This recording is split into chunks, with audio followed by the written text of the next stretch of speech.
Hola, les saluda Hola. Josué de la Academia Costarricense de Estudios Nórdicos Tradicionales. Hoy tenemos el honor de presentar a un invitado cuyo trabajo ha tenido un enorme impacto en el estudio, la preservación y la práctica de las tradiciones nórdicas.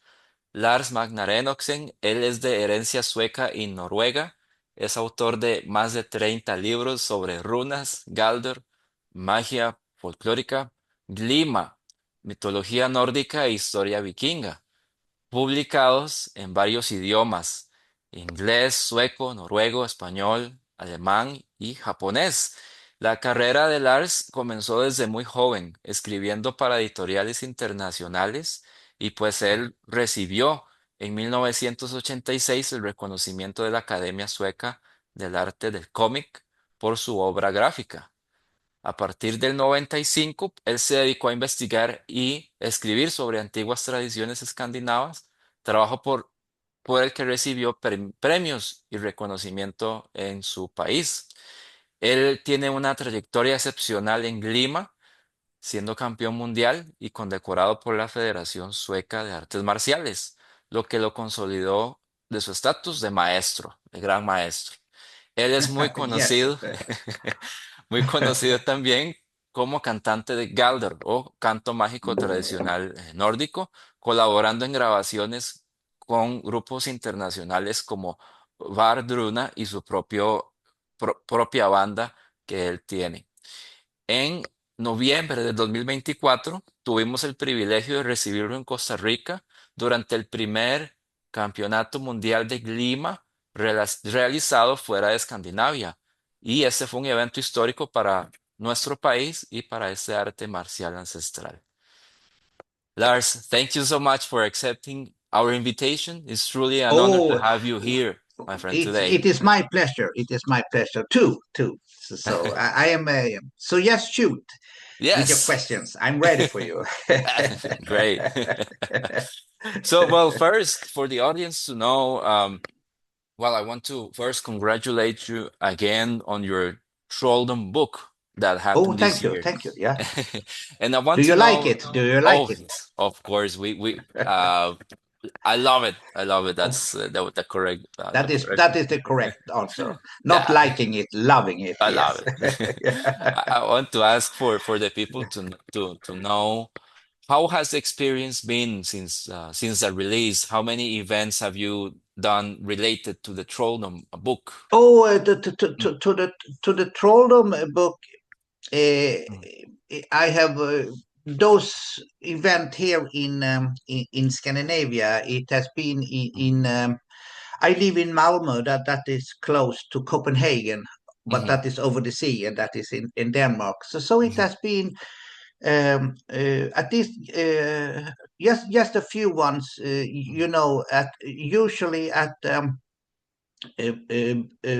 antiquarian bookstores, that mhm, are interested in in spirituality, in history, mhm, but also at actually at record stores because I have this music connection, mhm, but it is a cool event. mhm, It is there will be somebody asking questions about the book or about me, but there will mhm, be beer and wine, and people will relax, and then I will sign the books, that's things like that. great. So that Uh, is, mm, but also things like this, mhm. people also interview online. So That's it is mhm.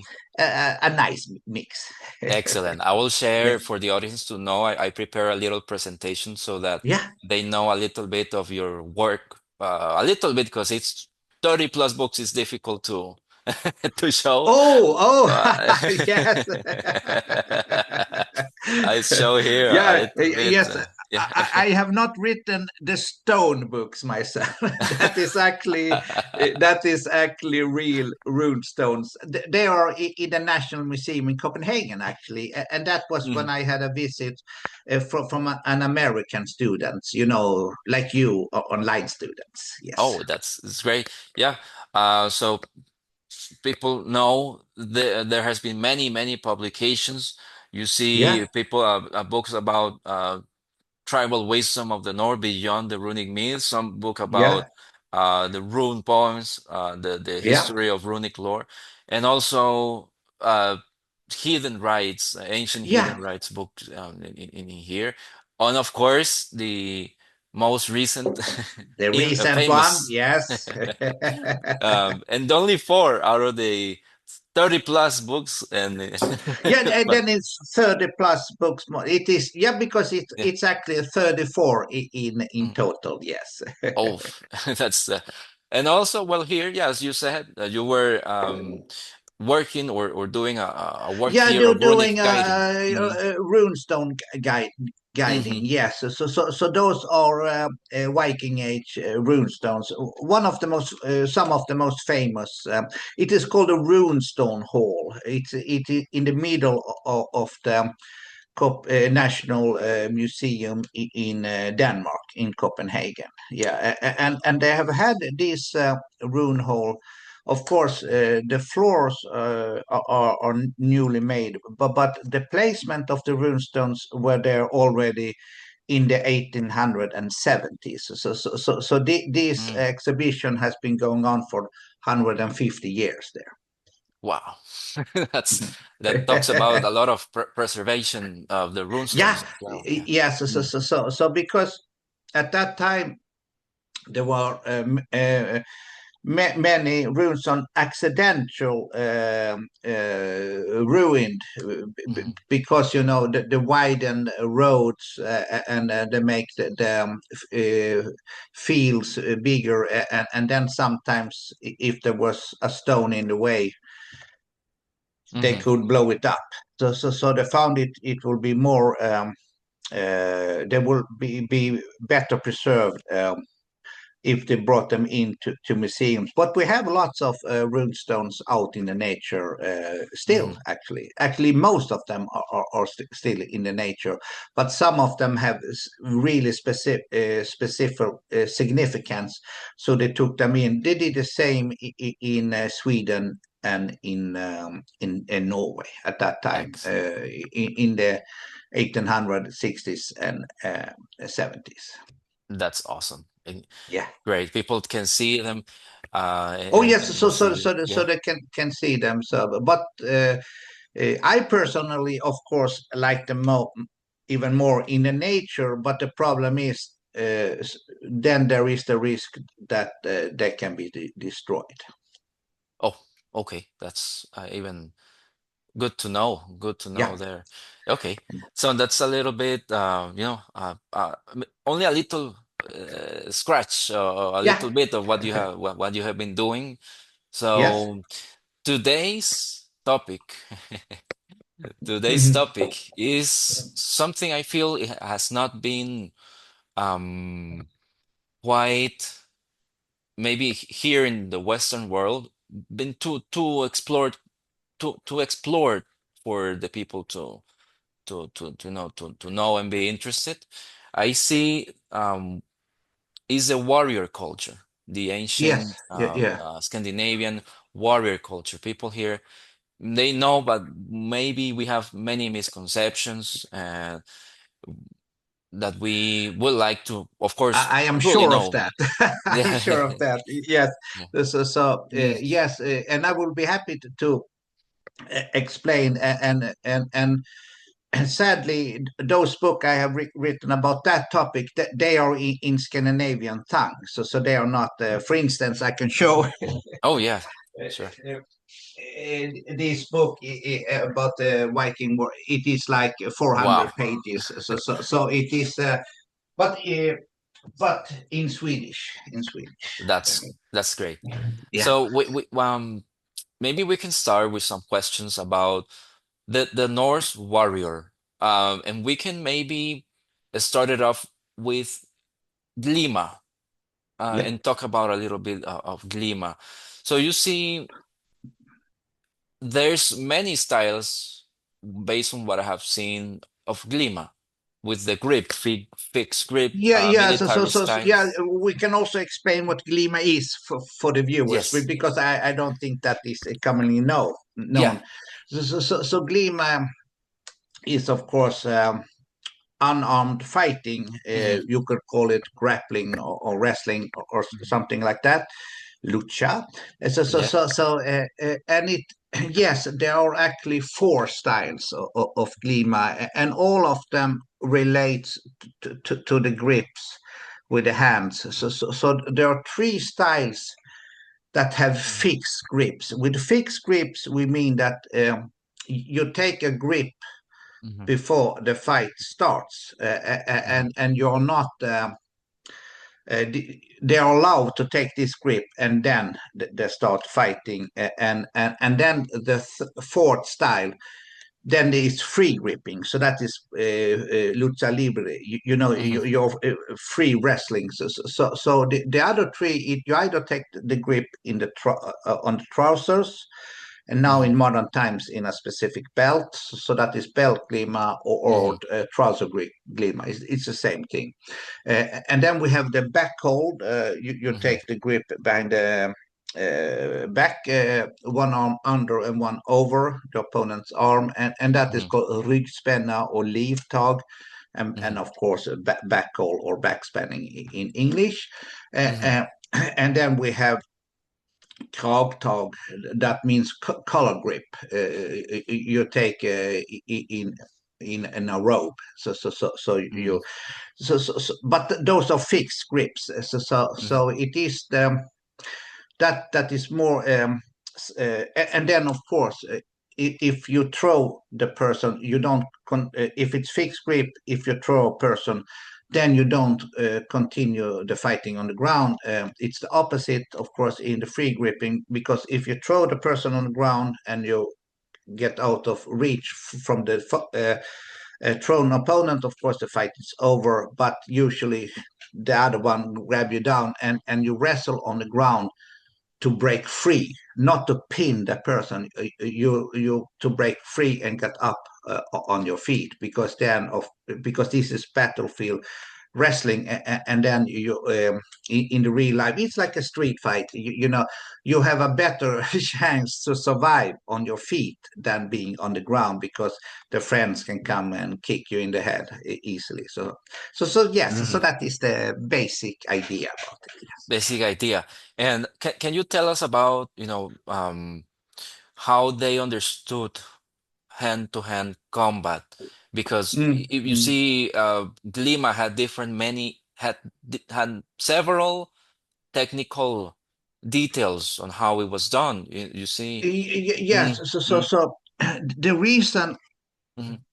why Glima Mm-hmm. has been able to survive, through the ages in a living traditions Mm-hmm. from the Viking Age, it is of course that it was also practiced as a game.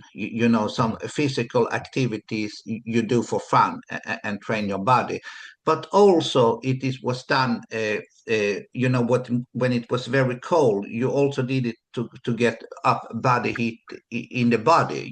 Then of Mm-hmm. course you don't wrestle for real, but you take the grip and you quickly get warm in the body. So that is, of Mm-hmm. course, Glima as a game or as a sport, we will Mm-hmm. say now.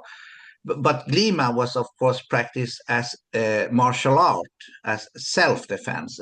And then, of course, it also contains hitting, kicking, headbutting, and biting, and strangling, and things like that. So, so, so, Mm-hmm. so that must, so that is, of course, two different and important aspects of the art. Mm-hmm. When it's when it's practiced as a martial art, you learn how to defend yourself and to injure your opponent. When you do it as a sport, it is of course you learn to defend, but you're not supposed to injure your opponent. That's I think, um, from our perspective here, is to understand the difference you see between what you do, which is transmitting an ancient tradition, and mhm, Yes. So the mhm, thing is that this goes back to the old mhm, society, because mhm, here, when you learn Glima as a kid, you learned it was the same rules as for the adults, but in the child version. So for instance, if you in the glima, if you purposely injured another kid, then you were then the other kids were allowed to beat you up and chase you away and say you're not allowed to play with us. And of course, this was the child version of the adults law that was if you somebody in society tries to injure another person, that person will be uh, ruled an outlaw. So Hmm. that so he's not allowed to be in the society anymore, and anybody who shoots is allowed to kill that person without getting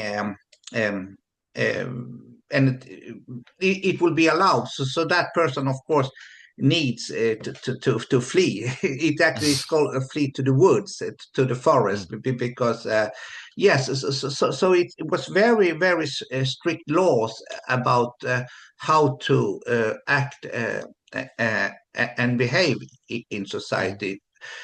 So the thing was that what you believed in, the religion or something, that was up to the person themselves.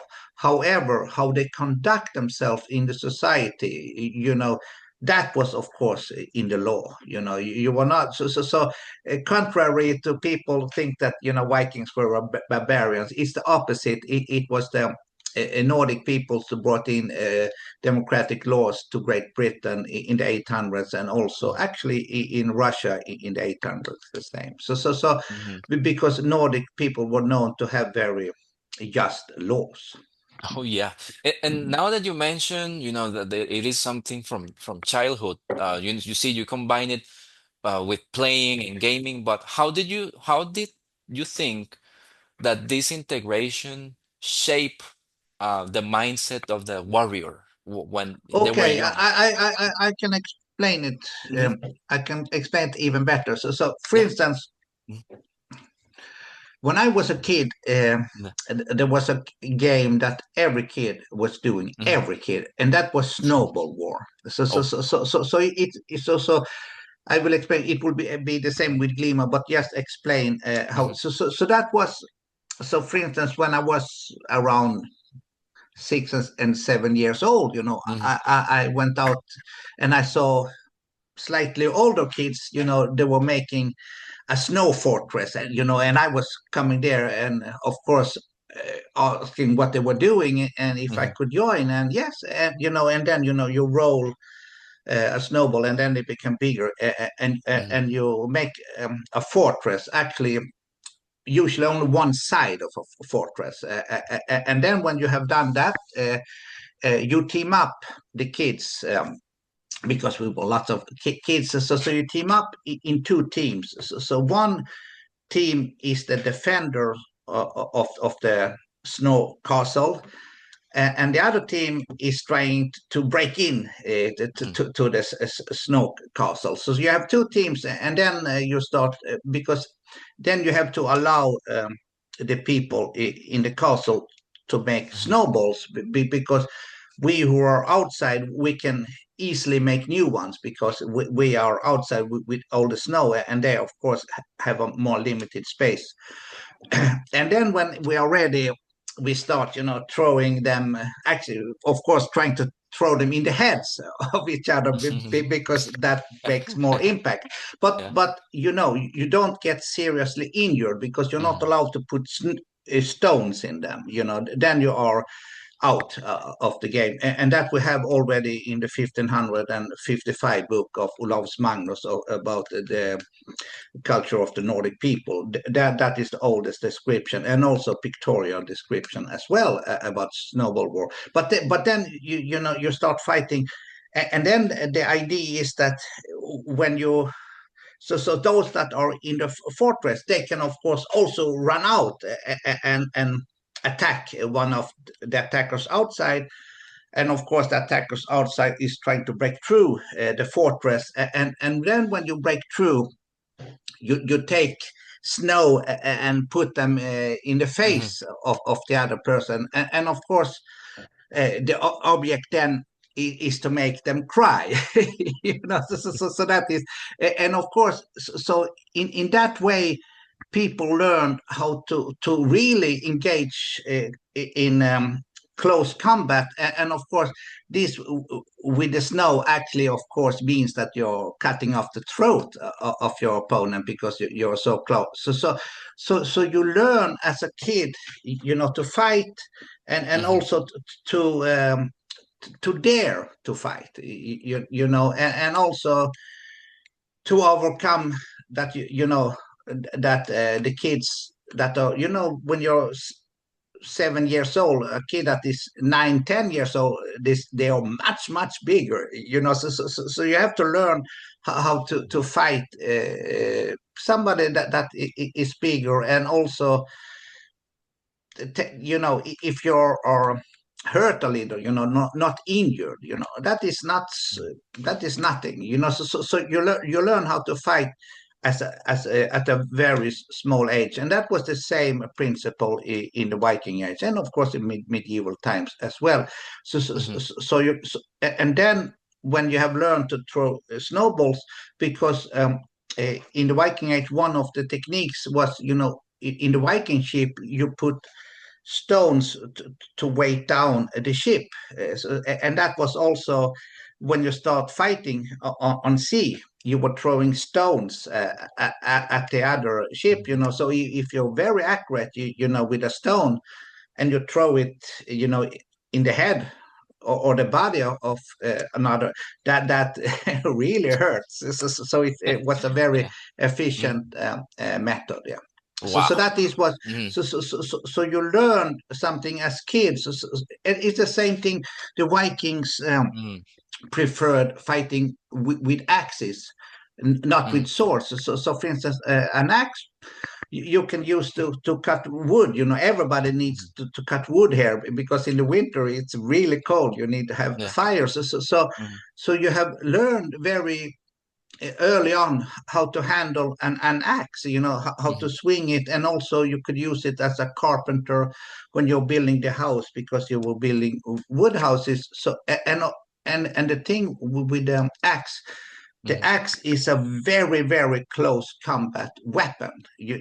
To use it, you really have to be in gripping distance, actually, with your opponent. And that gripping distance you learn in glima, so you're not afraid to get close, because you know how to defend yourself, and you know how to attack.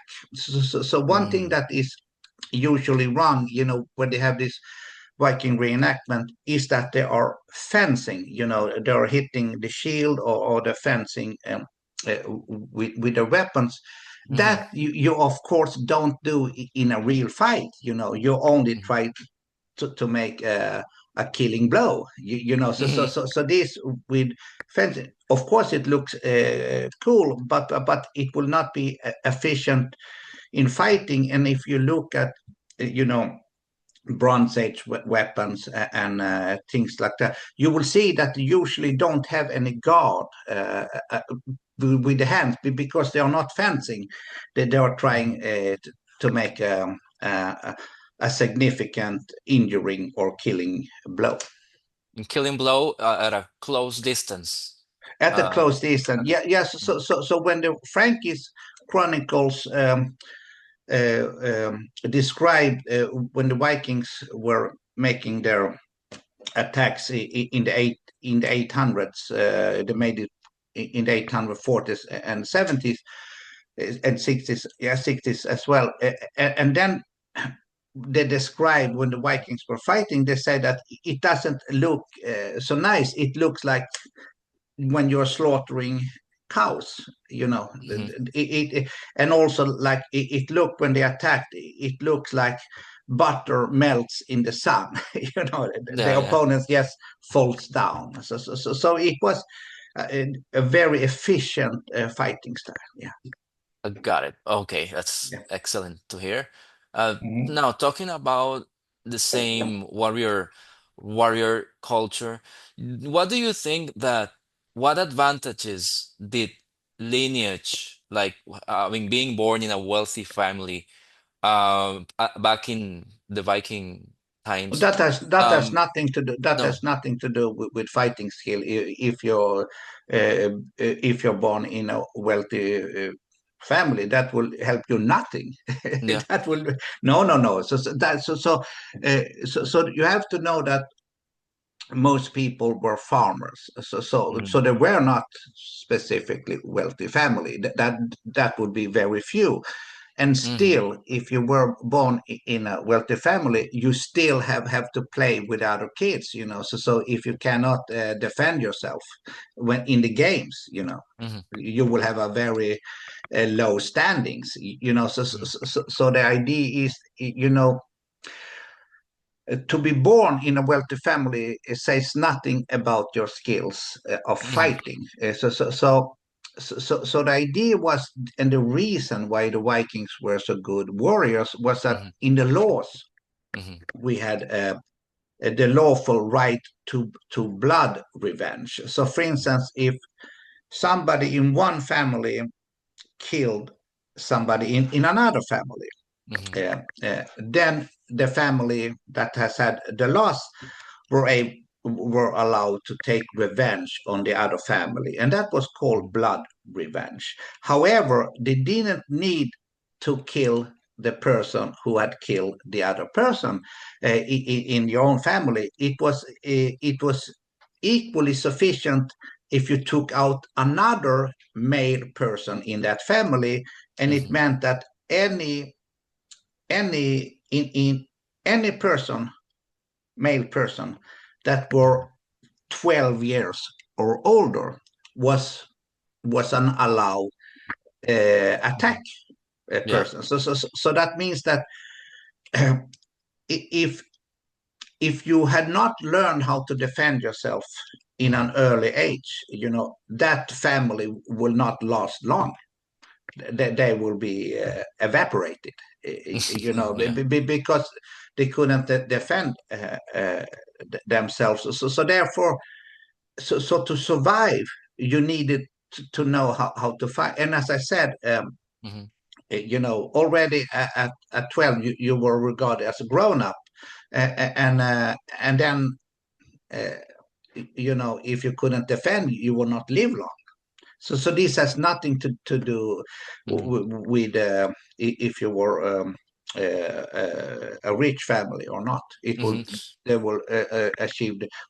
For instance, if it was a rich family and they couldn't defend themselves, then of course the neighboring family would have that riches very early on. So everybody need to be able to defend, and because it was in the laws, it was the mm-hmm, lawful right, and you could always, if you have a dispute, mm-hmm, you can always challenge the other person on a duel instead. So okay, we don't talk about it. We fight, and the gods decides who is right. The one that survives was obviously right. wow. That's very different from today. Yes, so Yeah, that was yeah. very Mm, different. So therefore, so nowadays people can lie, they can say that they're doing and things, but there is no consequences. mhm, Here in Scandinavia, we still have that. If somebody lies here, if you're like a big businessman and mhm, businesswoman, mhm, and you lie, then you are gone.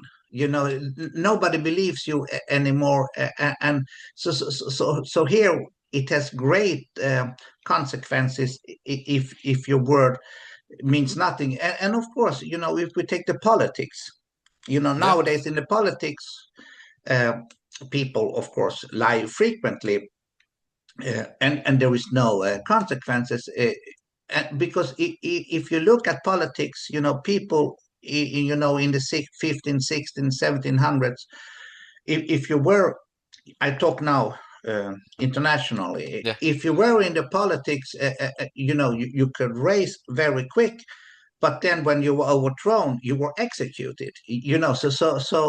There was you were gambling. Mm-hmm. If you seized power, uh, uh, when you lost it, that was usually meant you will also lose your life. So you were gambling with great consequences, since, and that is how the politics grew. But now you don't have that consequences, and that is why it has gone too far. Uh, Yeah, yeah, that was about that's modern what time. happens. Yes. Correct. Yeah. Modern times, and in the Yeah, sources, no, no. yeah, uh, and in the sources, do you think that honor was something always that you have to get yourself, or that was something that could be inherited as well? It means what you mean by honor. What are we talking? What do you mean by honor? The honor reputation, I think, the reputation of a person. Um, Yes, but the reputation is yes. So it's not about honor. Honor is meant nothing. mhm, That is why I wanted you. But reputation, yes, the reputation you have as a person, that meant something, because that show. mhm, But honor, what is that? Uh, mhm. how do you define honor? Yeah, that's the. That is, of course, means nothing. That is Mm, what does that? What is honor? yeah, that is a good question because here Yeah, because I think between. you mean reputation. I think you mean a good reputation. But Mhm, honor, honor was something that was regarded as natural. That you were telling the truth, that you stand for what you are. But if honor means something else, then of course, so because honor now means something that people don't understand. so so so mhm. so so, And it is, of so course, it's a word that reputation. did. We're talking about reputation. Yeah. Yeah, of course. Also, honor is not a word you can go back that existed. Honor as a word, right? Back in You, times, of course. heder, yeah, we call it heder. Yes, that was Mm, that came as a loan word. But telling the truth, to have an aid, we even have a goddess for the oath, So that is, of course, if you make an oath, that means that you stand by your word, mhm, but it has nothing to do with honor, mhm, because. If you don't stand with your word, you're nothing. mhm. Yeah. So, talking about the famous Holmgang, the Yeah. Holmgang, what procedures were followed when one of the person or one of the participants of a Holmgang broke the rules when doing Okay. it? Yeah. Yeah. Mm, So here we have to clarify two things. We are talking about the Holmgong. It's a duel, but actually there were two kinds of a duel. It was the Holmgong and the mhm, Einvig, and they look the same, but they are very, very different. So, for instance, in a Holmgong, that will be more like training. mhm, That will be like you are fighting with real weapons, mhm, and of course that means that the other person can be seriously injured or mhm, killed. But in a Hong Kong, you have very specific rules. You have the right to change shields 3 times. So if mhm, it was broken, you can ask for a break and get a new mhm, one. But uh, the third you have to keep, because of course you had a shield buckle, and mhm, that should be enough.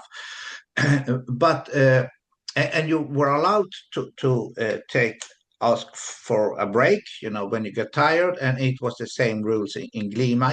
When you were fighting, you were allowed to take a break, because if you got tired, mhm, uh, um, then it is, of course, you can easily be thrown on a throw that you shouldn't be otherwise, because Mm, you're so tired you cannot defend yourself. And in glima, you participate by your free will. That this is also in the laws, mhm, and so therefore you yourself is responsible for the injuries you get yourself, because mhm, you participated by free will. mhm, Unless the person willfully tries to injure you, then it's regarded as a deadly attack, and then the other person will be deemed outlaw. But when it's the holmgang, that is a more ritualistic duel. There you stop when the first one that drips blood on the ground has lost. So, so mhm, so so there you can test your skills and fight, with real weapons. And then the person who loses, who drops blood, has to pay the other person to get back his life. So it is. So Hong Kong is more like you're paying for a real lessons in fighting. no, However, so, so mm, so so and therefore you're allowed to take a break when you like. However, in the Einvig, it's the same thing. mhm, You're fighting, but you're not allowed to change uh, shields and things, and that continues until one of you are dead.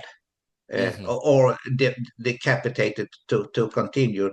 So they might look the same, but in Einvig you are fighting for something specific, and you will lose your home, you will lose your wife, you are fighting about something really significant. mhm. But the Holmgang is just, you just fight, and to experience a real fight. And That, that is mm, also why, because uh, to fight, you mhm, also have to taste it for real, otherwise you cannot learn. mhm. So And to for, mhm, therefore there is a lot of misconceptions about the Hong Kong, because because sometimes it is used as a synonym for the Einvig, even if so sometimes it says that it's a Hong Kong, but it is an Einvig, a real fight, and sometimes an Einvig is called a Hong Kong, but it's not. But it's a more ritualistic fight. So that confuses people. right, and I But not think me. But not me. many people. Yeah, many people. Yes, And you see something I that can I tell you. For find instance, I can tell yeah. you, for instance, in modern Scandinavian, for instance, Mm, if you look at if it's a TV program, and they are showing boxing or mixed martial arts, and if yeah. it's a real fight, they will say, "Oh, this was a great holmgang." So we still use this word, when it's a great fight. Still today. Still today, still today. Okay. And I see, I think personally that since Hong Kong has many rules, that means that it is even older than Viking Age. I think uh, could be. yeah, yes, but um, yes, I think Mm, you're right, but it's very hard, to surpass, back in time, because then, the sources we will have then, the written sources will only be rune stones, and we don't have any, that will be the elder mhm, Futhark then, because the younger Futhark is in the Viking Age, mhm, but we don't have, the word Holmgang or Einvig mentioned in uh, any runestones. However, we have the Einvig mentioned, but that is, but so that is not, so no, you are wrong. mhm, The oldest must be when it's for real. Mm-hmm. Because then you're settling a dispute. So that must be older than when it's a more codified regulations, like the Holmgren. So that must be younger. So because you never start with a codified version, you always start with a raw version. Mm-hmm. So so so so Okay. so so for instance, first you learn to fight, Mm-hmm. and then later on, okay, we can do this more like a game, so we don't have to kill the population while training. That will be more better. Okay, But we that's cannot we yeah. can we Mm-hmm. but it's hard to prove, because we are, then we go really further back in time. Mm-hmm. So for instance, you can see that wrestling must be older than boxing. How Right. can we know? How can we know that? Oh, that's a good question. That's Yeah, to know. because wrestling, Mhm, uh, you, uh, wrestling, mhm, you can do, you know, even animals mhm, wrestle, because boxing, you really try to injure, but wrestling, it is also closer to making love. It is a more natural thing to do. But yes, and of course we mhm. have much more wrestling styles and boxing styles over the world, traditionally. Okay, but that Yeah, was just a detour. that's That is just a detour. So excellent. continue. Yes, Loved it. so Yeah, that, yeah. yeah. Yeah, so I think, how can you explain, because it's not too clear maybe, what if there was any relationship between, in Viking times, a king and a warrior, a very skillful warrior. Like what And did you say a king? the king, yeah, Yeah. like a king or a very important person. Did you see if there is any relationship? There was relationships between the Okay. king. First of all, I have noticed that people Hmm. in America, they have no clue what a king is. So first of all, you have to define what is a king. Oh, a king is someone that would reign over several regions of a country or countries. Uh, uh, In the uh, Viking Age. In the yeah, Viking Age, yeah. yeah, I would say. Yeah. So for the first of all, a chieftain and a king will be the same. So Hmm. that is so we have a lot of small kings. You were king of a certain area, and that will be the same as a chieftain. And a chieftain, of course, needed to be a warrior, otherwise he couldn't raise it to this. So this, later on, in the medieval age, there were certain families that so you can inherited the title, but that was, of course, not the case. It was still in the Viking Age that some families, were of course fighting to be the king, but to be honest, you have no clue what the king is, because I have never met anybody in North America, Latin America, and South America that understand what a king is, because you don't Hmm. have had kings No, there.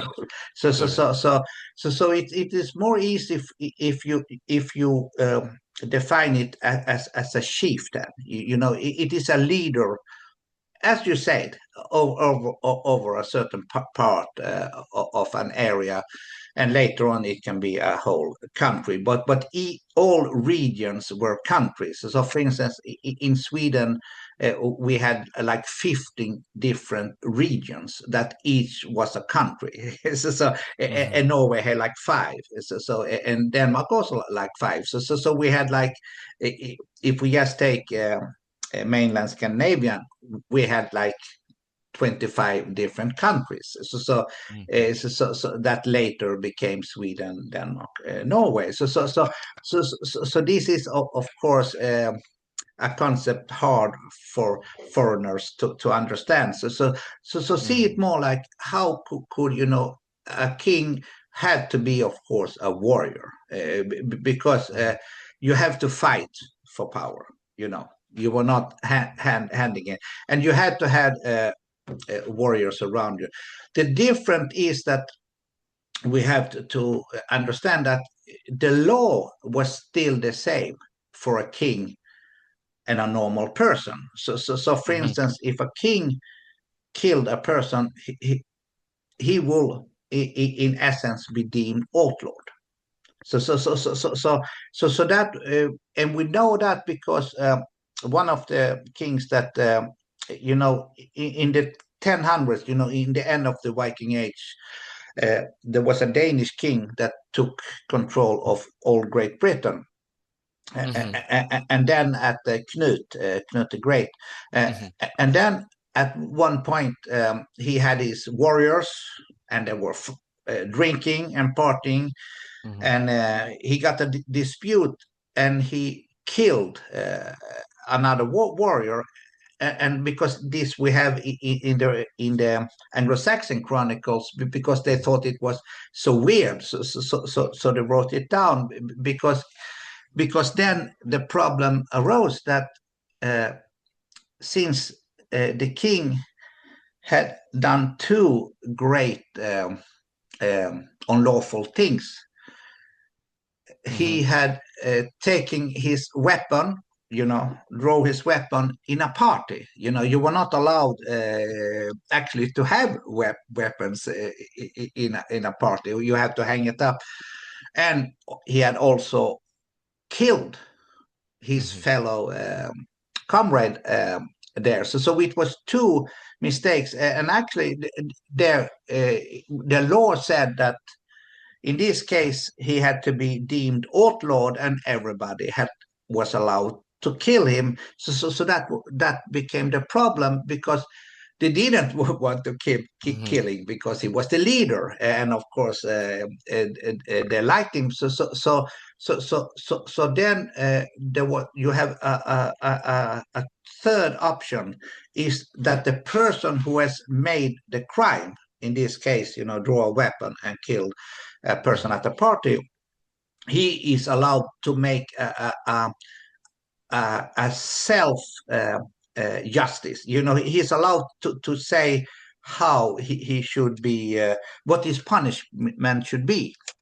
So he Mhm. said, okay. He apologized that he has done it. So he will pay the family of the person he has killed. He will pay them a third, because they have special payment if you kill a person. So he will pay them tripled. And of course that family agreed to that.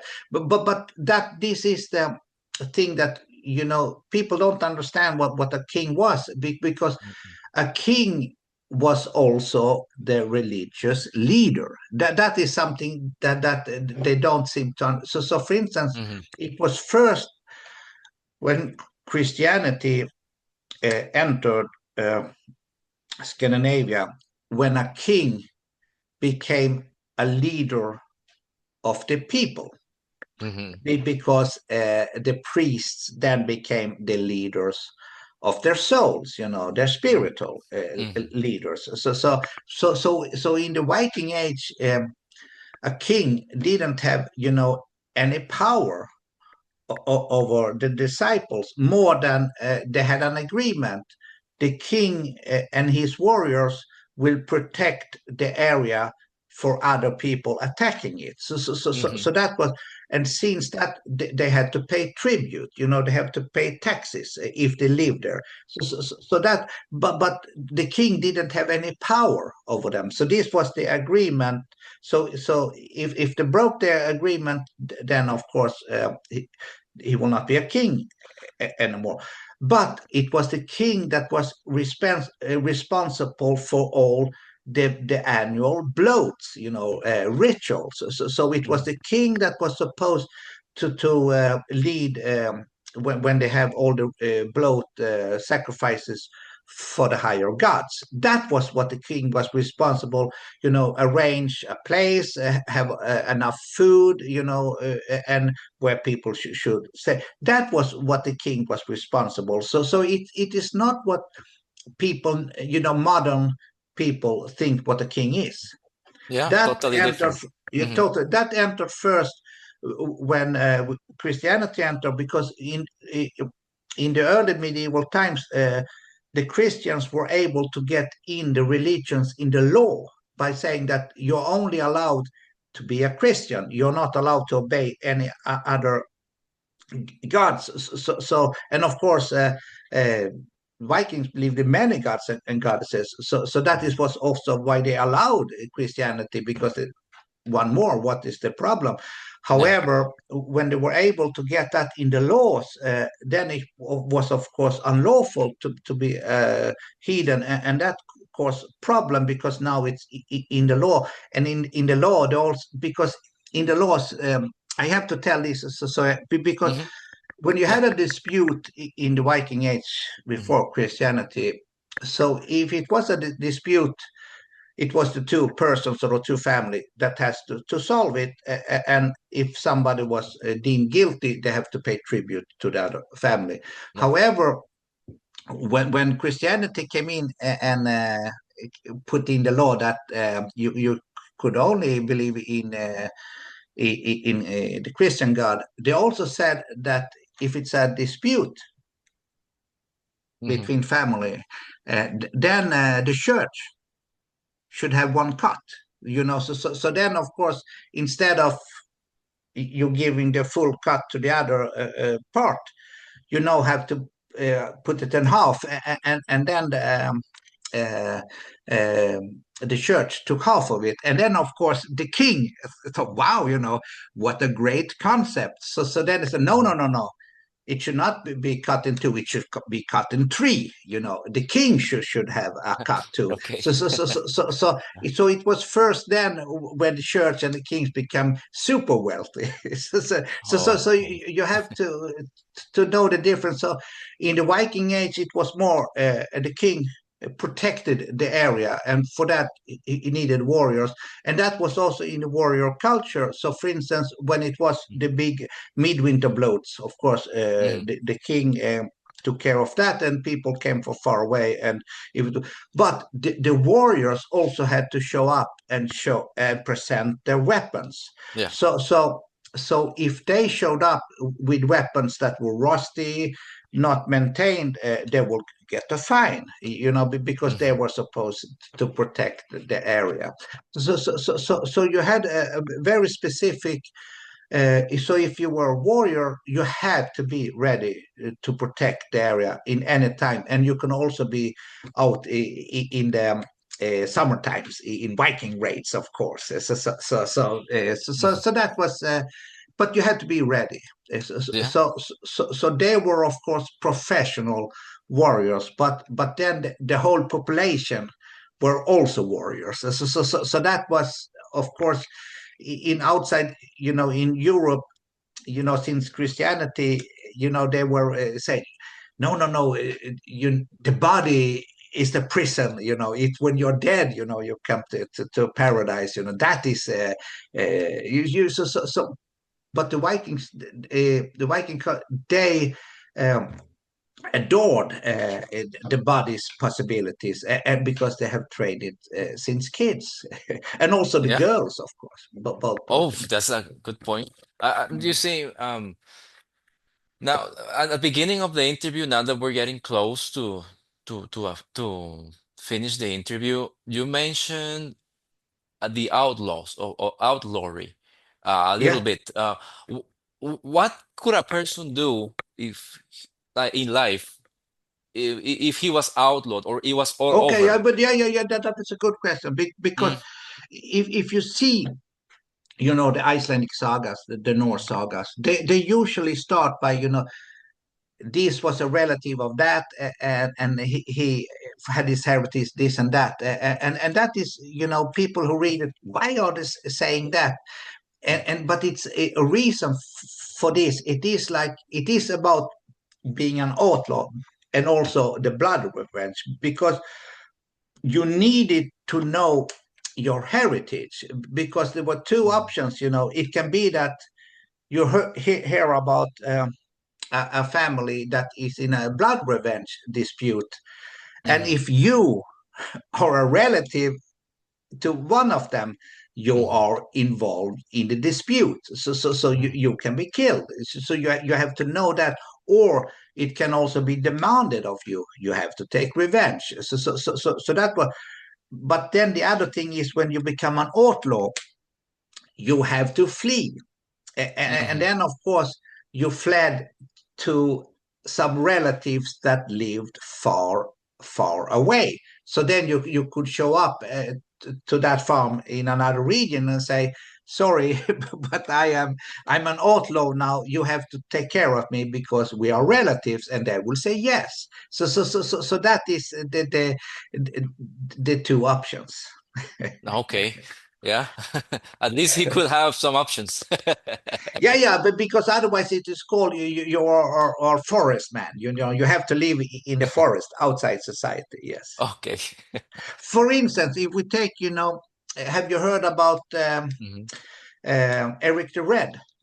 A little bit, yeah. Yeah, so Hmm. Eric the Red, he is he is the he's the father of Leif Erikson. The one that Hmm. discovered North America. Yeah. For instance, the reason why he was on Greenland, he was born in Norway. So Yeah. so so so in Norway, he killed a person, so he became outlawed from Norway. So he had to emigrate to Iceland. Uh, Hmm. and then he emigrated, and there we killed a person, of course, again. And then he have to leave Iceland, and then they have heard, oh, they have found something like Greenland, and then he had to emigrate there. So usually, there you have to move on. You have to move on, because if you kill a person, you became an outlaw. Yeah. That will, yeah. Okay, that's more You you clear. you could you Yeah. you could Hmm. settle you could settle it, but Hmm. some, they kept on killing. No, we you have to leave. You have to leave. You have to leave. Misbehaved a little bit. Yeah, misbehaved a little bit. Yes, Uh, uh, yeah. Sorry, my friend.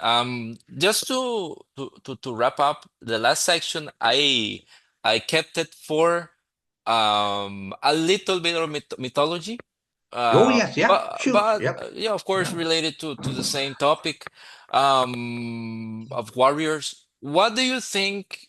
Because you see Valhalla, you see the place, but it is not as simple or as simplistic concept as we Oh see it yes, oh yeah, today oh yeah, yes, it here. is.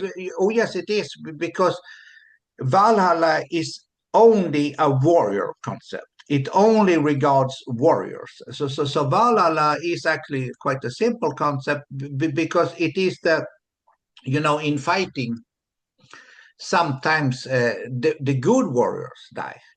Somebody you Mhm. think are great warriors, and still they die. So to explain that, in the Viking Age, they said that, oh, this is the Valkyrians, to pick out the best warriors, because they Mhm. have to be prepared for Ragnarok, the last battle, when they actually will die together Mhm. with the gods. So they had this warrior religions, where, as the same way as they will die, they will then die together with the gods in the Mm. last fight. So that is actually a pure warrior concept. So this doesn't regards farmers or carpenters or housewives, anything. So this is a specific warrior religion. Yeah. Correct, because I think that's a big misconception. There is, do we know if inside Valhalla we have sections or holes Yeah. inside? Correct. Yeah, that is Yeah, correct. Yeah. yeah.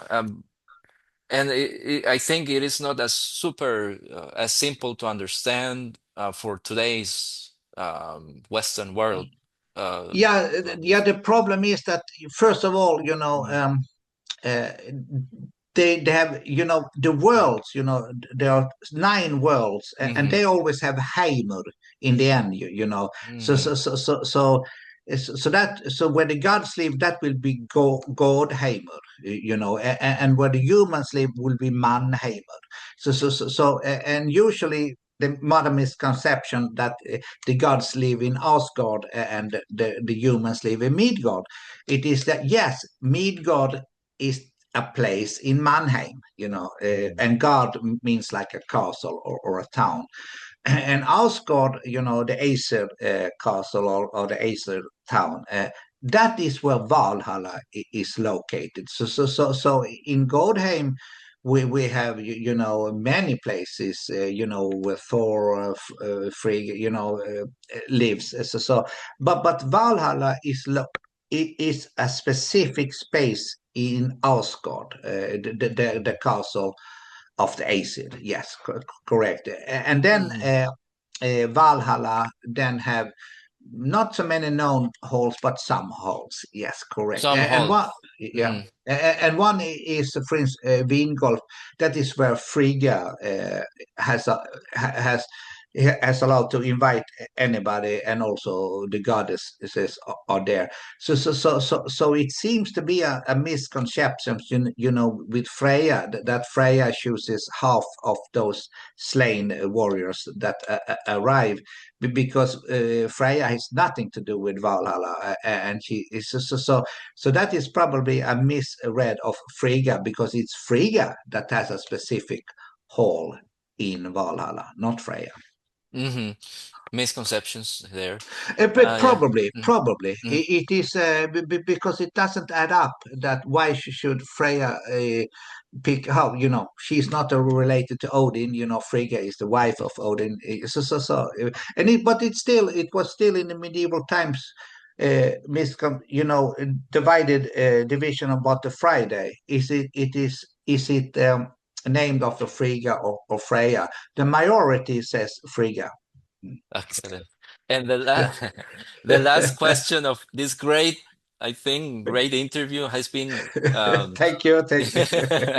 the last question of I will end it with a Yeah. Ragnarok question. You see, I find it so fascinating that the gods fight in this Ragnarok, even some know that they will fall. That they Oh, already yeah, know. but that No. is destiny. Mm, In the Nordic way, you cannot change your destiny, but you can of course postpone it. That is the reason why they are trapping the Fenris Ulvur, and also throw the Midgardsormur in the sea, but they're not allowed to kill them. They're not allowed to stop their destiny. Because they are destined to kill them in Ragnarok. So it is like because in the Nordic way, uh, everybody knows that sometime we will eventually die. You cannot change that, and not even the gods can change it. So yeah, and yeah, that's a excellent concept. And well, yeah, yeah, Lars, thank you yeah. for this excellent interview, and of course, Thank you. always your time. Yeah, It thank you. is, And yeah. has been a great pleasure speaking to you. And I hope that some listeners will like something in Oh, it. all of All of it, it. nothing less than all of it. That sounds great. Thank you.